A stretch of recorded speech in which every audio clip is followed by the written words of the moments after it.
Apa kamu tahu? Ada 20 karyawan hotel kita yang punya kebiasaan masak di dapur hotel? Tanya Din sambil duduk di kursi tamu. Tatapannya tajam menusuk lawan bicaranya. Di depannya, Alvin duduk santai di belakang meja kerja. Ruangannya tidak terlalu luas, tapi rapi dan mewah cermin posisinya sebagai kepala usaha F&B. Wibawanya tidak kalah dari Din. Pengalaman 3 restoran ternama pernah ia kantongi sebelum keluarga menariknya pulang untuk mengelola bisnis sendiri. Saat Din berada di kantor pusat, Alvinlah yang menjadi kendali utama operasional hotel. Aku hanya memberikan akses dapur kepada orang yang punya keahlian dan bisa diandalkan. Jawab Alvin tenang, pena di tangannya menari di atas kertas, menggambar bentuk yang tak jelas bagi Din. Dan ya, aku sudah tahu masalah yang kamu maksud. Ponsel di meja kerja Din tiba-tiba berdering nyaring. Ia baru saja selesai dari K, tapi itu pemborosan, balas Din. Kita ini pengusaha, Alvin. Kita perlu sistem yang tertib. Gerakan pena Alvin terhenti. Ia menatap Din datar. Kamu sendiri sudah melanggar kesepakatan yang ada.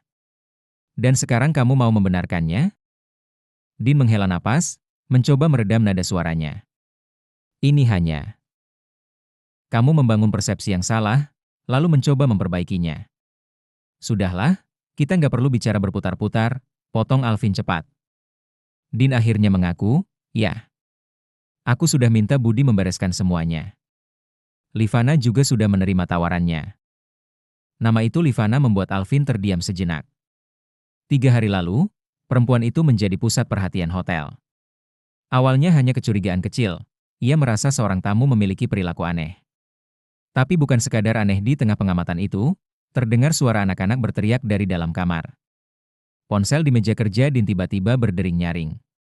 Ia baru saja selesai dari kejadian itu membuat Alvin dan Din terkejut. Saat pintu kamar dibuka, ditemukan anak-anak terjebak di dalam. Tamu yang memesan kamar itu pingsan di tempat. Kepanikan menyapu staf hotel, tapi Livana dan Sally bergerak cepat, mengamankan anak-anak, memanggil tim medis, dan menenangkan pengunjung. Bahkan sebagian tamu memberikan tepuk tangan atas kesigapan mereka. Din, meski harus mengakui nyawa anak-anak terselamatkan, tetap melihatnya sebagai kehebohan yang mencoreng citra hotel. Sudah selesai curhatnya? Alvin mengangkat alis, nada suaranya campuran antara sindiran dan tantangan. Din memilih diam. Ia bangkit dari kursinya dan keluar dari ruangan Alvin tanpa berkata-kata lagi. Hubungan mereka sebenarnya cukup dekat. Alvin adalah sepupunya, bahkan bisa dibilang seperti saudara kandung. Usia Alvin 3 tahun lebih muda darinya, tapi jarak umur itu tidak membuat hubungan mereka kaku. Alih-alih memanggil kakak, Alvin lebih suka menyebut Din dengan sebutan nyeleneh kadang, dia, kadang, si tua, hanya untuk memancing emosi saat bercakap.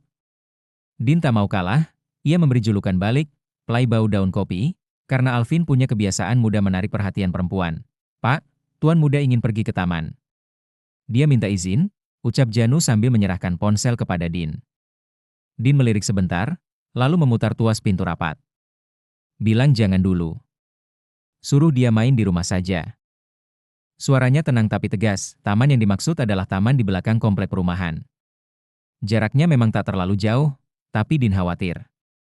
Anaknya sering sekali ingin ke sana, padahal di waktu-waktu tertentu ia lebih suka anaknya beristirahat atau belajar. Pintu ruang rapat terbuka. Semua orang yang sudah menunggu berdiri dan menunduk memberi hormat kepada CEO Wirata Corp itu. Tak lama kemudian, Alvin masuk tanpa jas, langsung duduk di kursi kosong di seberang meja. Dengan gerakan cepat ia mengikat rambut, membuka laptop, dan fokus menatap layar.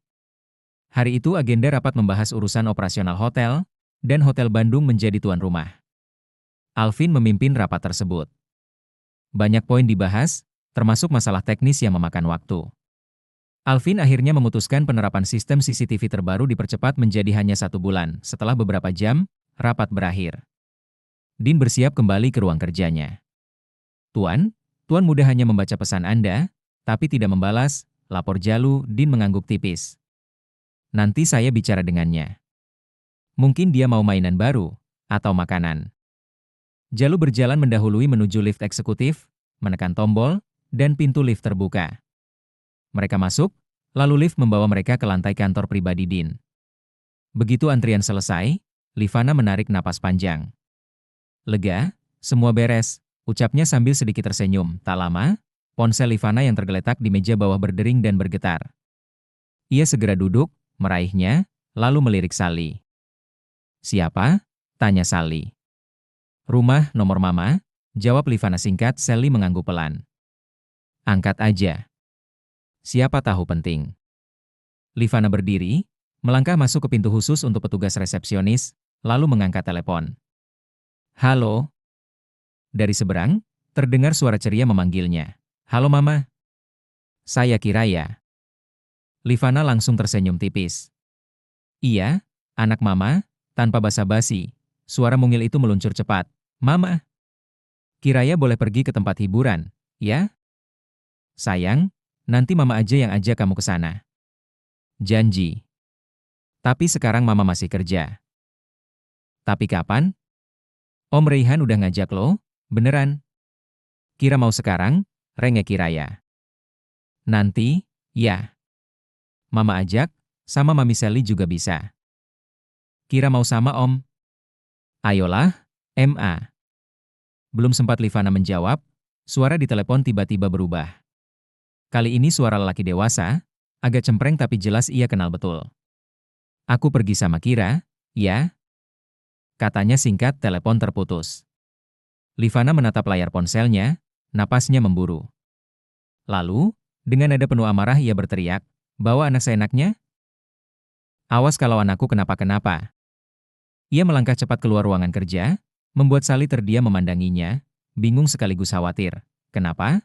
tanya Sally penasaran. "Reihan membawa anakku main," jawab Livana sambil menunduk. "Loh, kenapa?"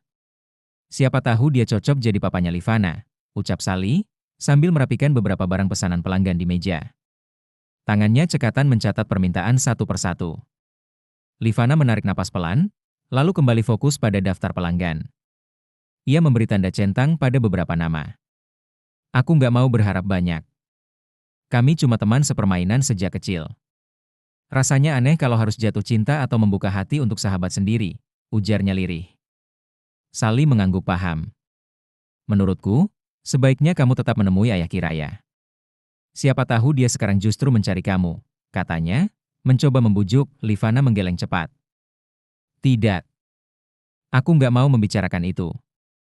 Dia sosok yang, bahkan untuk sekadar datang saja aku tidak ingin." "Baik, baiklah." Sally mengangkat kedua tangannya seolah menyerah. "Aku nggak akan menghakimi kamu. Yang penting kita masih sahabatan, kan?"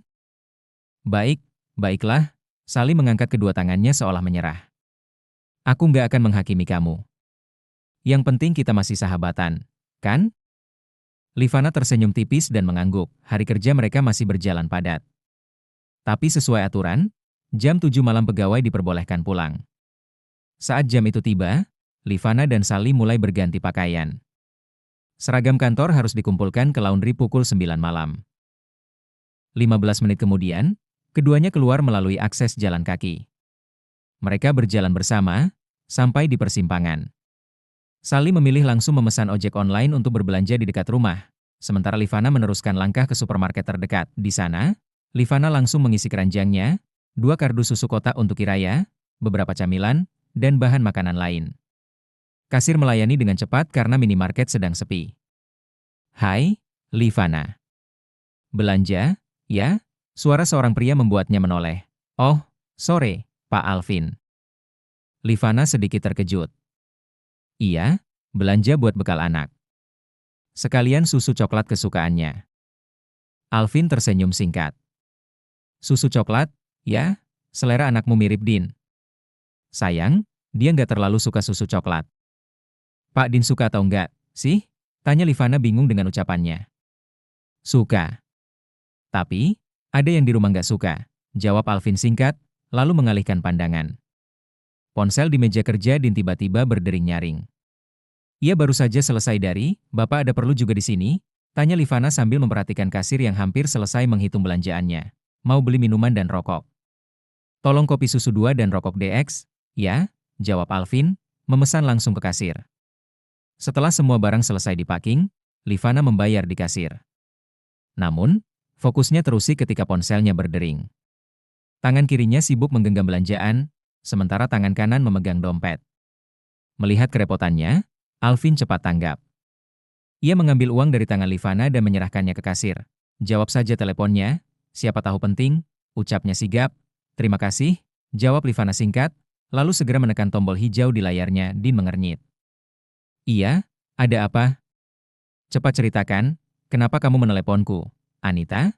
Tanyanya sambil duduk dan menurunkan suhu AC, mencoba menenangkan diri. Halo, ini siapa? Ini Sandra. Fana, ada masalah besar.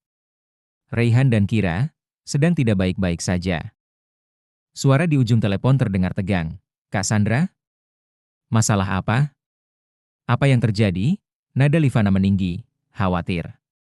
Percakapan itu cukup keras hingga Alvin bisa menangkap beberapa potong kata cukup untuk menyadari situasinya genting. Livana menelan ludah, lalu menoleh pada Alvin. Pak Alvin, maaf, bisa saya titip belanjaan ini? Saya akan kembali nanti malam. Kenapa? Tenang, semua bisa diatur. Ada masalah? Tanya Alvin mencoba menenangkan. Saya tidak bisa jelaskan. Kiraya, anak saya, sedang dalam masalah, jawab Livana dengan suara bergetar. Mendengar itu, ekspresi Alvin berubah serius. Ia juga punya seorang keponakan yang sangat ia sayangi, sehingga langsung mengerti perasaan Livana. Saya antar sekarang. Belanjaanmu biar kami yang urus. Yang penting sudah dibayar, ucap Alvin mantap bersambung.